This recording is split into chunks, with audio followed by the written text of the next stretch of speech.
You can have my company if you beat me with that junk. Richard Hale's voice had cut through the parking lot loud enough for everyone to hear.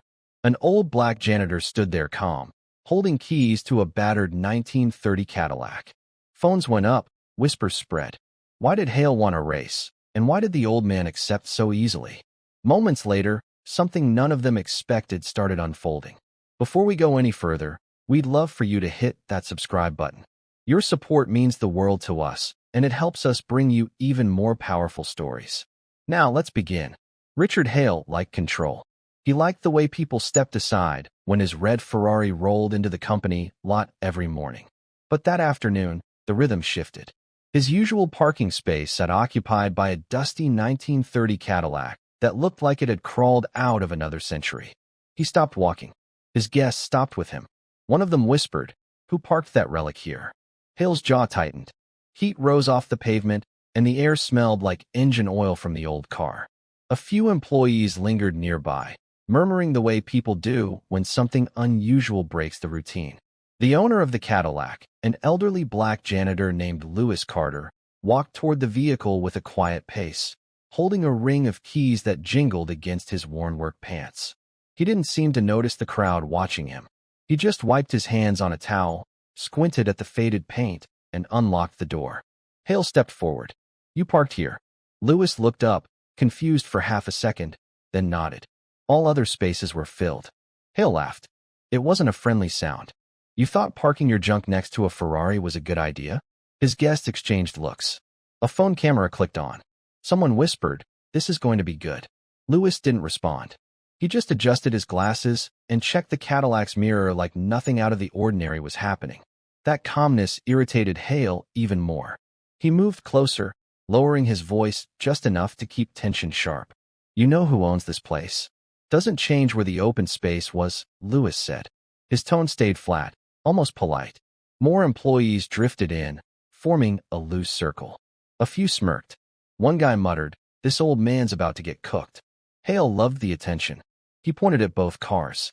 "Tell you what, since you're brave enough to park next to me, let's make it interesting." He leaned in with a smug smile. "Race me. If that antique beats me, you can have my company." But what happened next left everyone speechless. Keep watching to see how this played out. A ripple of shock moved through the crowd. Someone gasped. Another whispered, "He's serious." Lewis blinked slowly, as if the words took a moment to settle. "You want to race over a parking spot?" "No," Hale said. "I want to show these gentlemen what real power looks like." He tapped the Ferrari's hood, enjoying the reflection of flashing phone cameras. "Your call." Lewis looked at the Cadillac. His fingers tapped the metal lightly, a small, thoughtful motion. Then he looked at Hale. "You're sure?" The crowd leaned in. A breeze passed through the lot, carrying the faint scent of rubber and dust. Hale nodded, grinning. "Absolutely." Lewis gave one small shrug. "All right." The murmurs grew louder, phones angled higher. The air shifted again, the kind of silence that comes before a story people will repeat later. And just like that, the race everyone would soon talk about began with a single nod from a man who never raised his voice. The story spread through the building faster than Hale expected. By the time they moved to the far end of the lot, a trail of employees followed, whispering like they were chasing a rumor they didn't want to miss. Someone said, "He really made the janitor race him." Another replied, "Hale's showing off again." A few laughed under their breath, but the laughter had an edge, like they were waiting for something messy. Lewis didn't speak. He opened the Cadillac's hood with a slow, steady motion, letting the hinge creak. A faint smell of old gasoline drifted out. He reached inside, tightening a strap, checking a hose, nudging a loose latch. Simple movements, no rush, no nerves. His breathing stayed even, like he'd done this every day for 40 years. Hale strutted around his Ferrari, soaking up the attention. "Look at this masterpiece," he told his investors. 0 to 60 in 2.5 seconds. He slid his hand across the hood, making sure it caught the reflection of every camera. The crowd murmured. Phones pointed at him like he was on stage. Lewis wiped a smudge from the Cadillac's mirror. "Didn't know we needed all this for a small race," he said quietly. One employee snorted. "Grandpa thinks he's funny." Hale smirked. "Let him talk. He'll be eating dust soon." He climbed into the Ferrari and revved the engine. The sound boomed across the asphalt, sharp and angry. People flinched at the blast. Lewis didn't flinch. He simply closed the Cadillac's hood and sat behind the wheel, adjusting the seat like he was settling in for an everyday drive. He tapped the dashboard once with 2 fingers, a tiny gesture no one understood. A group of workers stepped toward the starting line, trying to organize the scene. One of them whispered, "This is wild. He's racing a man who could be his grandfather." Another added, "Hale's going to make this go viral." The sun pressed hard on the concrete, heating the air around them. Sweat collected on people's foreheads. The crowd pressed closer, forming a loose semicircle behind the cars. Someone muttered, "Crazy how calm the old guy is." Hale rolled down his window. "Hope that thing can even move," he called out. Lewis didn't look at him. He just tightened his grip on the steering wheel and exhaled once, slow. A supervisor lifted her hand. "On my signal." The rumble of the Ferrari filled the lot. The Cadillac's engine gave a soft, uneven hum in comparison, a sound that made a few people chuckle. Lewis kept his gaze forward. 3, 2, 1, go. Hale shot forward, tires screeching, the car surging like it wanted the spotlight as much as he did. The crowd cheered as he disappeared down the straight path. Lewis pulled off the line quietly. No surge, no drama, just a steady roll that matched the rhythm of his heartbeat.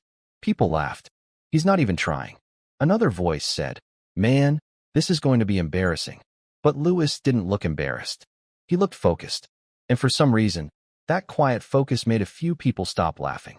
Hale's Ferrari flew down the long stretch, its engine screaming through the open space. The crowd chased after the 2 cars from a distance, phones raised high, capturing every second. People joked, shouted, and argued about how fast Hale would win. Nobody questioned the outcome. Then something shocking happened that no one saw coming. "Stay with us." Halfway down the route, the Ferrari's sound shifted. A sharp sputter cut through the roar. Hale frowned and pressed the accelerator again. The pedal gave resistance. A warning light blinked on the dashboard. Another light followed, then another. The engine coughed hard, shaking the frame. "Come on," Hale muttered. "Not now." He tapped the wheel, a nervous tick he didn't notice. Heat radiated from the engine bay, filling the cabin with a faint metallic smell. He tried one more push. The Ferrari jerked forward, shuddered, then died in the middle of the lane. Silence swallowed him. The cameras were still far behind, but he knew someone would catch up soon. Sweat gathered on his forehead, and his breath came tight. He opened the door, stepped onto the pavement, and stared at the stalled machine like it had betrayed him on purpose. Behind him, the soft hum of the Cadillac grew louder. Not fast, not dramatic, just steady, like a heartbeat. People running beside the cars slowed down, watching with confusion. One whispered, "Is the Ferrari broken?" Another said, no way that just happened." Lewis's Cadillac moved closer, its old body rattling just slightly with each bump. The sun glinted off the faded chrome trim. He slowed as he reached Hale's stalled Ferrari. He leaned out the window, voice low and even. "Need a lift?" Hale's face drained. "You can't be serious." Lewis reached over and unlocked the passenger door. A soft click echoed louder than the crowd behind them. "Race hasn't ended. You want to finish or not?" The workers caught up, gathering around the Ferrari with wide eyes. Someone gasped. "He really broke down." Another laughed under their breath, but the laugh sounded nervous, not mean. Hale hesitated. Cameras pointed straight at him. Investors stared, stunned. Every second, he stood there made the humiliation heavier. He swallowed hard and climbed into the Cadillac without a word, lowering himself into the cracked leather seat. The Cadillac rolled forward again, slow, reliable, the kind of pace no one had respected 5 minutes ago. Bystanders stepped aside, watching the strange scene, the arrogant millionaire riding shotgun in the beaten car he'd mocked. People whispered as they filmed. "This is insane." Another voice said, "He's riding with him. That's crazy." The Cadillac kept moving toward the finish line, its engine humming like a quiet reminder that not everything powerful roared. Lewis didn't smile. He didn't gloat. He didn't even look at Hale. He just drove, steady, controlled, focused. And in that strange quiet, Hale realized something unsettling. For the first time all afternoon, he wasn't in control. The Cadillac rolled across the finish line with no rush at all. No roar, no showmanship. Just a gentle rumble that made the scene feel even stranger. Workers and guests crowded the line, waiting to record the moment. When the old car stopped, all eyes locked on the passenger side. The door opened. Hale stepped out. His face was pale. His shirt clung to his back from the heat and humiliation. Phones angled closer, catching every twitch in his jaw, every uneasy breath. Someone whispered, "He lost in his own challenge." Another muttered, "Man drove a Ferrari and still got carried to the finish."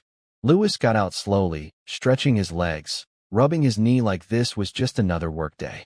He didn't speak. He didn't smile. He just stood there, letting the moment breathe. The silence around him grew heavier, wrapped in disbelief and a little discomfort. Hale cleared his throat. "Listen, everyone. This wasn't exactly what it looked like."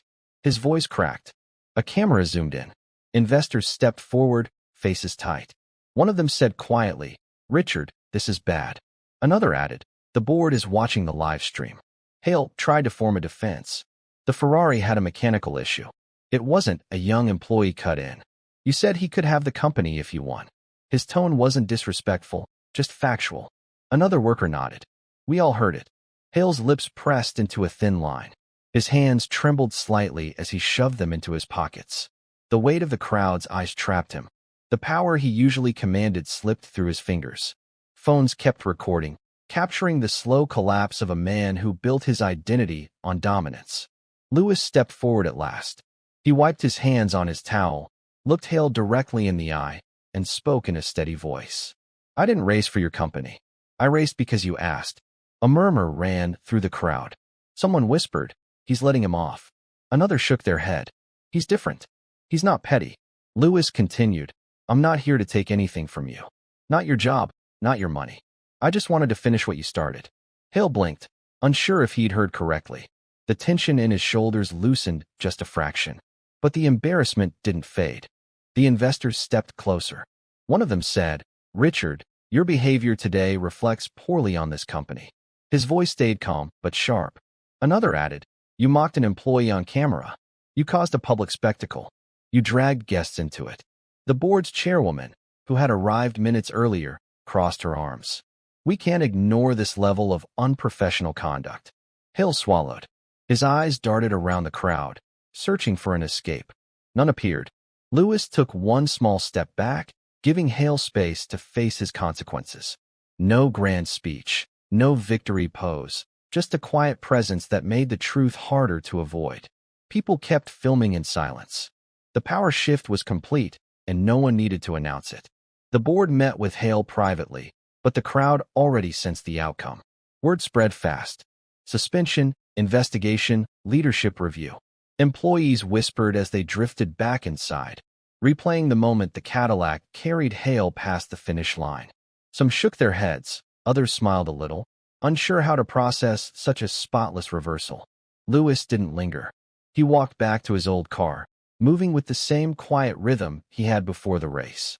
He checked the door handle, brushed dust from the seat, and eased himself inside like the day was already done. A few workers approached him, offering soft congratulations. One said, "You kept your cool, sir. Respect." Lewis nodded once. Didn't need more than that. The chairwoman stopped beside his window. "If you're willing, we'd like you to advise us on improving workplace culture. We saw how you handled all this." Her tone carried genuine respect. Lewis considered it, then gave a small nod. "If it helps people treat each other better, sure." As he drove away, the Cadillac's engine hummed through the warm air, steady and unbothered. Behind him, the company buzzed with fallout and change. Ahead of him, the road stretched open, quiet. People online replayed the clip for days. Not for the race, not for the car trouble.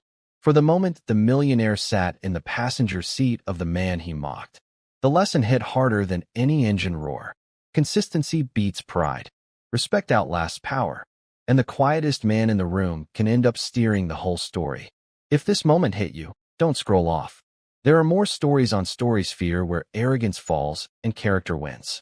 Follow now and catch the next chapter as soon as it drops.